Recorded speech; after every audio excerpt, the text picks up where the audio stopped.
Hello, YouTube modeling community. Mike here, Mike's Miniature Motors.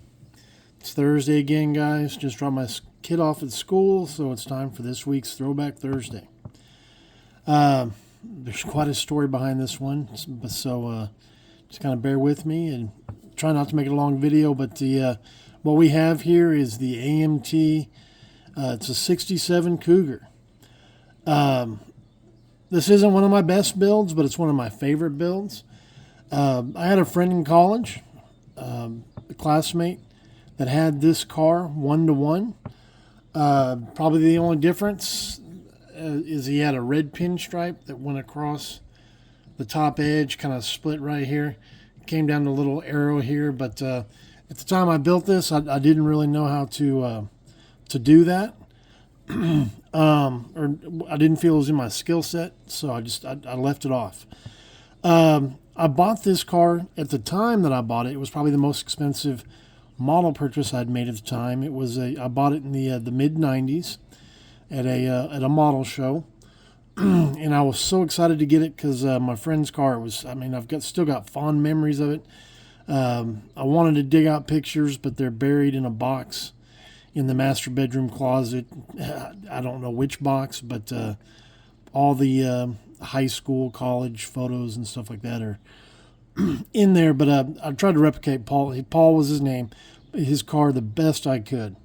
Again, let me start over again. I bought it in the '90s, and I was still, Tamiya paints were still pretty new at my local, and Paul's car was white, just like this, and white on red. And I bought the Tamiya, the gloss white. I forget what it is. Forgive me if I misquote, like TS2 or something like that. Anyway, the gloss white. And I sprayed it. I did all the prep work, and I sprayed it. And I forget, 2-3 coats. It's before I was logging down my paint jobs. Anyway, and it stayed tacky. And I don't, even to this day, it's still kind of tacky on the finish. Set it aside for like a month. I used to put my stuff in my painted bodies and shoe boxes because I got a lot of painted bodies. Even to this day, that I'd start something and then I'd set it aside to cure for 30 days because I was using a lot of Testor's enamels and things like that. And I said, well, I'll give it 30 days, and I went back and then when I grabbed the body, it was still tacky. I was like, man, that really, it sucks. And I was going to build it pretty much, out of the box with the motor that comes in the kit. But I said, you know what? Let me just give it more time to cure. And I kind of let it sat for several years in the box. Never, if you want to say, I don't know, gassed out or dried completely.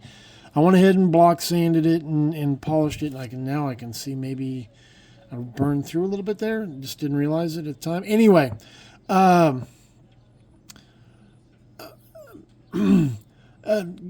to the early 2000s, I'd gotten my first home computer and stuff, found eBay, and there used to be a seller on eBay called Modeling by Chris, I think it was. He sold a lot of diorama stuff, and I accumulated a whole bunch of that, and then he came out with 2 351 Clevelands, and one was a street version, one was a stock version, and I'd purchased both because Paul's original car, I think it was born with like a 289 or something like that in it. His dad was if you want to say, a weekend warrior. He was a race car driver. He had a Pro Street 55, had it was bad to the bone. Fully tubbed car, and the engine was blueprinted and balanced. I don't remember what size engine was in it, but he'd bought this car for Paul in high school, and had a 351 blueprinted race engine put into it. And my biggest memories of the speed limit in Texas at the time was 55, and we could be going down the freeway, and he could drop it into second and punch it. And it would just the back end would break loose. It was like so cool. It was the weirdest feeling the first time he did it, and it was like, oh man, this is badass. And it was pretty much one of the quickest cars out there in Waco at the time that we were going to school. So I've loved this car. 67, 68 Cougars are my favorite. And you know, I was going to strip it, but at the time I was using Pine Sol or Easy Off, and I'd had Easy Off didn't always work, and Pine Sol I'd had experiences where Pine Sol had wrinkled a body, and I was just afraid of messing this up because it like I said, at that time, or when I bought it, it was the most expensive thing I bought. You know, shortly after the early 2000s, I started buying a lot of multimedia race car kits, kind of like the MG that I'm building for Sean right now. So those were obviously more expensive than I spent on this. And then since then, I've required 268s. One's mint. 90% of the parts are on the tree still. And then I've got one that's probably maybe 20% of the parts are on the tree. And then I've got another 67 that I'll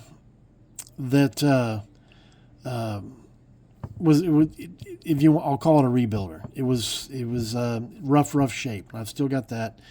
Let me show you that 351 Cleveland. Let me take the air cleaner separate. And did I run fuel lines on it? No, but you can see I did the ignition wires. I don't remember if this is bare metal foil or if I used beads at the time. This is just something that I like to do on my coil wire. Just kind of makes it pop a little bit more. Paul had yellow wires on his, and that's why I went with the yellow.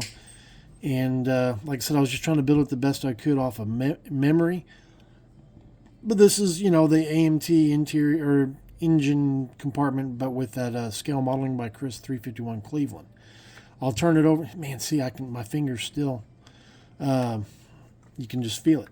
And I just did the old school chassis that I always do with the gray and the, you know, highlighting in black, the subframes and stuff. The wheels are posable. There's no tie rod joining them together, but they're just like a T spindle, you know, and then you mount your tire on a little peg. But you know, for the longest time, I'd wanted to build one.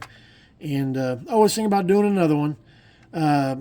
Just, you know, it's just a vintage kit. And if I did another one, it'd be a 68, which wouldn't be just like Paul's. Like I said, I've got another 67, but it's not, you know, mint. It takes some work. It'd probably be easier for me to take this off and try to redo it using, you know, modern, more up-to-date techniques, but I still love it. It's just part of my modeling history, so I don't want to, so to say, disturb it. Just leave it, you know, as it is, because, you know, part of the reason for this throwback series is to show, you know, early days and old days. Not that this was early days, but the white is, but the overall completion of the model. You know, it took me a long time. You know what? I didn't show you the interior. His was not a bright red, but a darker red. It's flocked. You know, just paint detailed inside. No seat belts or anything like that. Just like I said, just one of my favorite builds. It is my favorite 60s muscle car.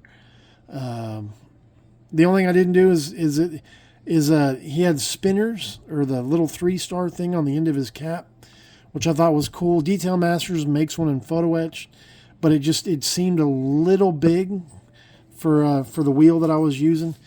So I just left them off. Like I said, I don't have the pinstripe on there either.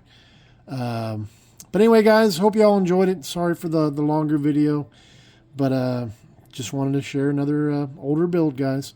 So y'all take care. You know the routine. Thumbs up, thumbs down, questions, comments. Enjoy interacting with y'all. Everybody, tomorrow's Friday, so have a good weekend, and God bless. Mike out.